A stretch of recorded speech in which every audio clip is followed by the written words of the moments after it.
Now on Overnights, I believe in reason and common sense. Leith Van Onselen from Macro Business with a treasury of common sense. Common sense never goes out of style. Well, people are continuing to pour into this country from overseas. Some immigration figures were released yesterday, Wednesday. We often talk about this issue with Leith Van Onselen, the co-founder of Macro Business, and he joins us this morning. G'day, Leith. G'day, Clinton. Hi. I'm good, mate. Labor has been forecasting that they're listening to the voters. They know we are concerned about population issues. We're coming up to an election. But based on these latest figures, well, they might have the intentions of reducing numbers, but it's not looking that way. That's right, mate. So after allowing in a record 1 million net migrants in its first 2 years, Labor's been claiming that it's in the process of, quote, halving immigration to 260,000 this financial year. Now, Labor, 260,000 is actually a pretty high number. It's about 40,000 more than the 15 years average of big Australia immigration leading up to the pandemic. So it's still a really high number. But on Wednesday, the Australian Bureau of Statistics released monthly net overseas arrivals data, which is basically a proxy for net overseas migration. And that showed that immigration remains turbocharged. So over the first 7 months of this calendar year, January through to July, Australia received an unprecedented 335,200 net permanent and long-term arrivals. Now, just to put that into perspective, that's about 15,000 higher than last year, which was a record, and it's about 110,000 higher than the same period in 2019, which is just before the pandemic. So what this data basically tells you, Clinton, is that immigration's still running red hot. I will say, though, it has moderated since March. So since March, the monthly arrivals each month has been slightly less than last year.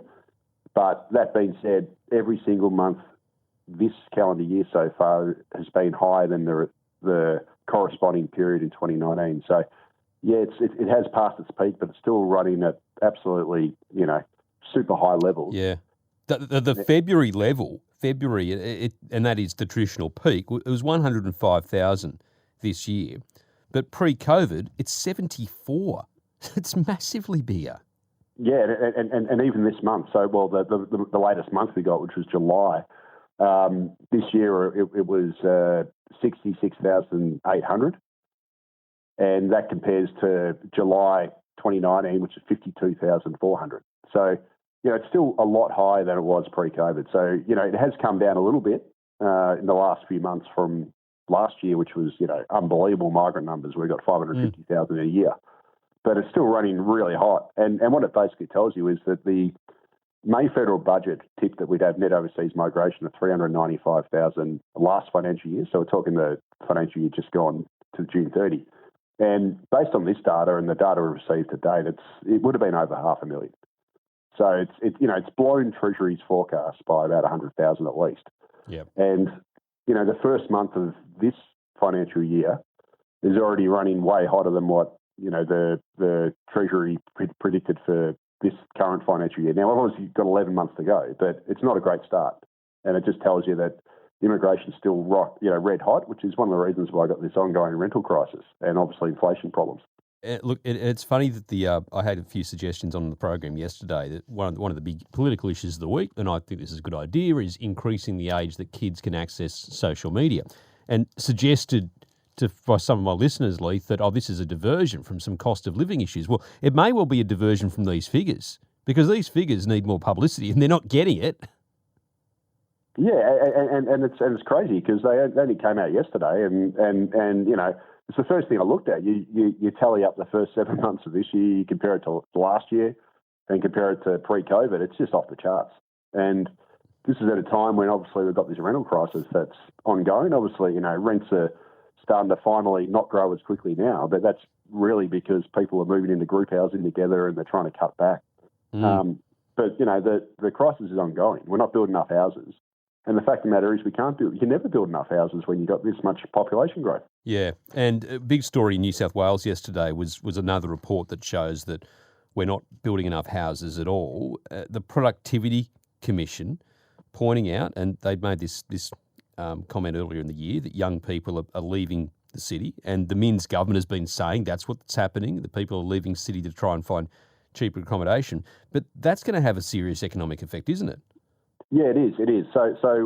Just to add to that, earlier this year, the New South Wales Productivity Commission basically put out a report that said that prime Sydney-siders, so people of prime working age, we're talking 30 to 40, that sort of area, tend to be when people are earning their highest incomes, etc. Families were leaving Sydney for other places, moving up north to Queensland, etc., and that Sydney was suffering quote unquote brain drain. And what the Productivity Commission advocated for was easier planning rules so that we could have more housing supply, et cetera, et cetera.